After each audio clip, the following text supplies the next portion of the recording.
So this effort has to be made over and over again. At first, it's quite unnerving to discover how easily we can be distracted. But if we repeat the effort over and over again, we gradually find that we affect our patterns of association and also increase our powers of concentration. There's one very important way we need to make this effort. Nowadays, the atmosphere of ideas in which we live is very busy. Messages bombard us from all sides, and not all of them are very healthy. On television and radio, we're asked to buy far more than we can afford, and the news is always full of doom and disaster. To protect ourselves, we learn to ignore a great deal of it, so that we're not overwhelmed. But unfortunately, we can also inadvertently ignore the beauty and blessings of life as well. So we must learn to be selective and to reinforce the positive, beautiful messages in our lives, so that we nourish the positive and beautiful in ourselves. As we pay attention to the goodness in the outside world, we strengthen it within ourselves. It's also useful to phrase things positively, to use optimistic language whenever possible. I don't mean that we should ignore difficulties or problems, but that we should always look towards the solution, not the negativity. If we use positive words to ourselves and others, we're more likely to receive positive words and messages from them. Try to avoid putting people down or putting yourself down. If you want, you can make a game of cleaning up your language. Do it by yourself or with a friend. Watch out for negative phrases like "I can't," or "I shouldn't," or "I'll never," or "I'm just not very good," or starting sentences with "but" or "no." Whenever you hear yourself or a friend use a phrase like that, stop and rephrase it in positive terms. For example, instead of "I can't do such and such," use "I can learn how to do such and such," or "I haven't learned to do such and such yet."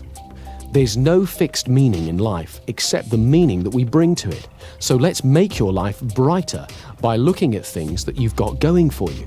Positive thinking becomes a self-fulfilling prophecy. Every time we pay attention to something, we energize its presence within us. If we pay attention to negative thoughts, we just make them stronger. So they crop up more and more often. But when we pay attention to positive thoughts, we strengthen them so that they return to our consciousness more and more often. Whatever you pay attention to returns to your awareness more and more frequently.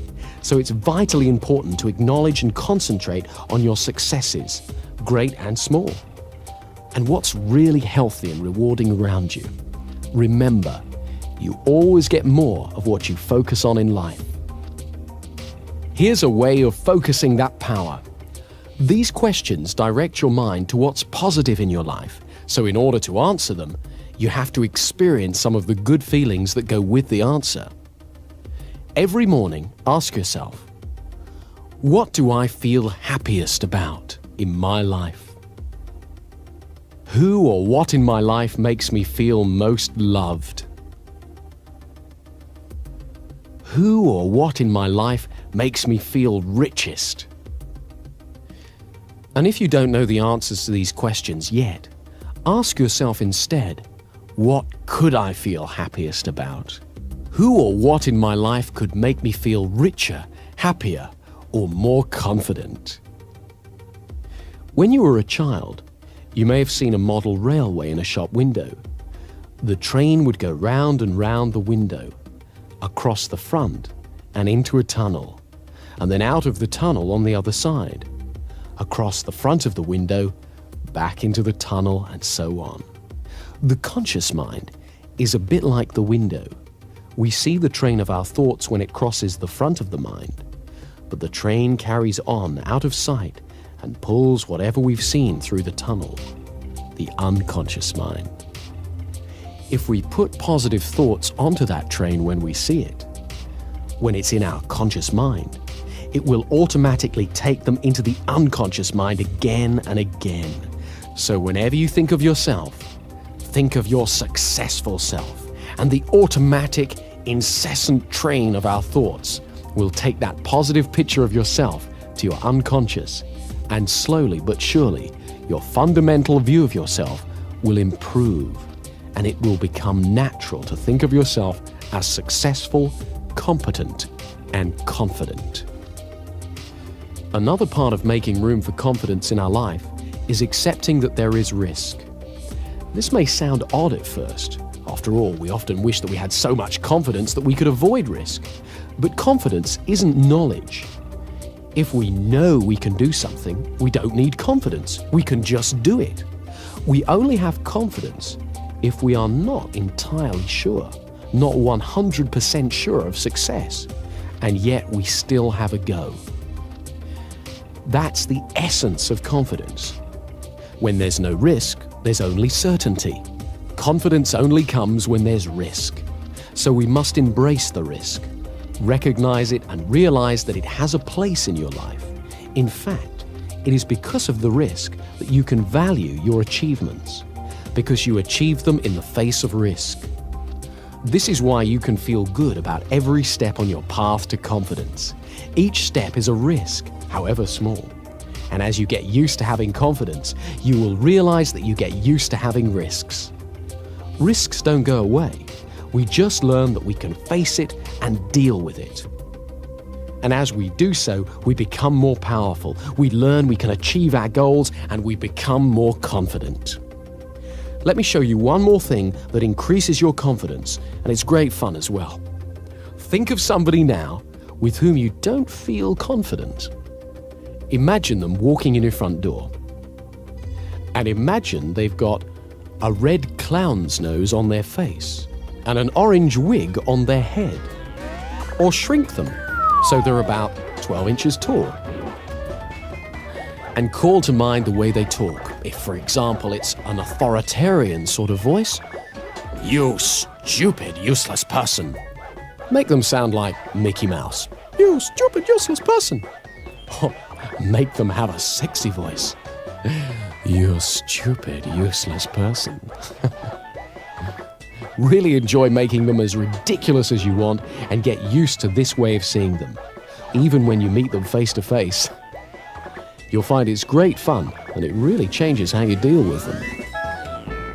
It's very empowering and enjoyable to look forward to the success in our future, and the more we get used to it, the more it happens. I'd like you to close your eyes now and fantasize how things would be in an ideal world. Imagine your dreams have come true. You're doing exactly what you want to do. All around you, you can see exactly what you'd like to see. Everything you hear is perfect, and you enjoy what you feel. And as you do this, where in your body does it feel best of all? Locate the feeling and give it a color. Imagine that color glowing there within you. Now, begin to move that color all over your body and spread that fantastic feeling throughout you. Let it permeate your body. Notice how wonderful you can feel just by using your mind like this.